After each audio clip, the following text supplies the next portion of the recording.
Það var hlýlegt að litast þegar Unnur Ösp Stefánsdóttir tók á móti okkur á heimili sínu.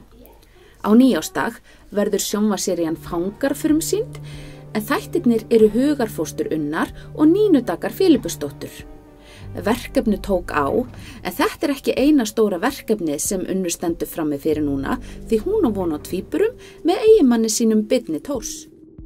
Við vorum báðar að upplifa það að verða mæður í fyrsta skipti þegar við vorum að byrja að vinna þetta verkefni og það var náttúrulega það sem var svona kannski helst að dræfið okkar í gegnum allt ferlið að fjalla mæður í fangelsi og fjalla þetta að eiga börn en vera lokaður frá þeim. Það fannst okkur algjörlega yfirþyrmandi tilhugsun. En þessar konur í þeirri stöð og það náttúrulega bara, alveg hrikalegt. Þetta var alls ekki, að koma og hitta fangana sjálfa þegar við vorum í rannsóknarferlinu. Var það ekkert eins og að kíkja á okkur svona, það var eiginlega það skrítnasta. Það var svona eins og að kíkja inn í eitthvað svona félagsheimili þar sem að konur á ólíkum aldri voru samankomnar, ekkert svo ólíkar okkur. Það var svo athyglisvert. Þetta ekkert eins og þetta hafi verið, eitthvað bara guð, þetta morðingi, þetta hættulega. Það voru bara svona konur misilla farnar og sumar og aðalega einarna var svo líka okkur, fannst okkur að bara sambarlegan bakgrunn, klæddi sig í eins föt, var bara búin að missa forræði börnunum og einhvern veginn algjör fíkniefnaneytandi og komin inn í fangelsi. Og þarna bara eitthvað lína sem þú ert allt í einu komin yfir bara því að þú ert búin að brenna allar brýr. Og okkur fannst þetta svolítið atriði að skapa persónur af virðingu við þær, að þetta ekki eitthvað fríksjó, þetta ekki eitthvað allt annað fólk. Þetta fólk eins og við sem hefur leiðst út af henni beinu braut og það var bara einhver stemning og einhver þyngsl og einhver dramatík og sorg inn í öllum herbergjum og klefum sem maður fann fyrir, maður skynjaði hana bara. Og þetta nýttist okkur auðvitað á einhvern hátt inn í persónusköpunina. En á sama tíma var þetta mjög þrúgandi tímabil og erfitt.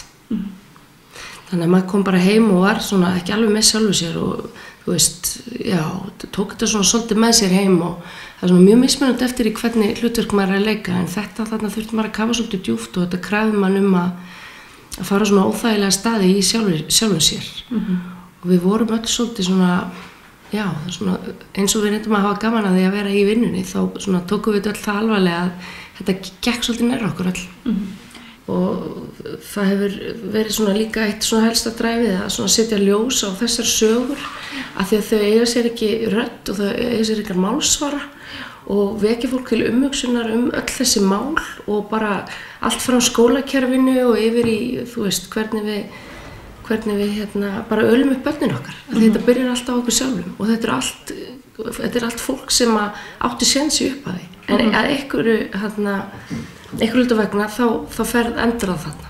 Og það alveg ótrúlega oft tengt fjölskylduaðstæðum því miður. Þannig að þetta hefur alveg bara, svona opnað augum manns fyrir því hvað maður ber mikla ábyrgð sem foreldri og bara samfélagsþegn. Á sama tíma og þættirnir koma út að þá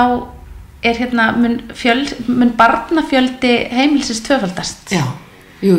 Hvernig gerist svona? Nákvæmlega, ég held það bara svo mikið vesen á manni Það þarf alltaf að það var nóg fyrir stafni, greinilega. Loksins eftir öll þessi ár erum við að svona fæða þessa sjónvarpsseríu og á sama tíma þá þarf ég að taka upp á því að tvöfalda barnafjöldan.